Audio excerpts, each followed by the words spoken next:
The machines that I'll use throughout this course will be these three. I will have a domain controller named RTS-DC1. It's also going to be a DNS server in addition to being a domain controller. The IP address will be 192.168.1.250.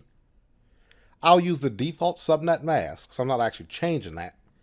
I do not need a default gateway because these machines will not connect directly to the internet.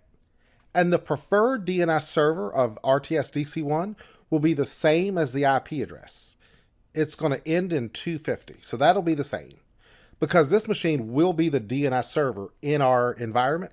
And DNS, its primary purpose is to resolve names to IP addresses. That is a topic we cover in great detail later in the course, but that'll be the IP configuration for RTS-DC1.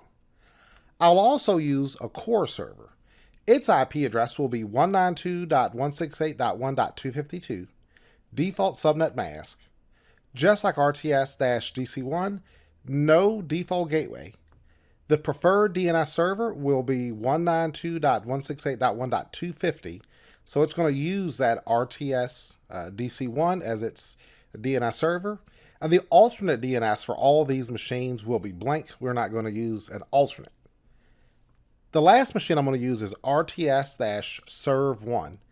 That is going to use an IP address 192.168.1.251, subnet mask, no gateway, and the DNS server will also be the IP address of RTS-DC1, just ending in 250. And no alternate DNS either.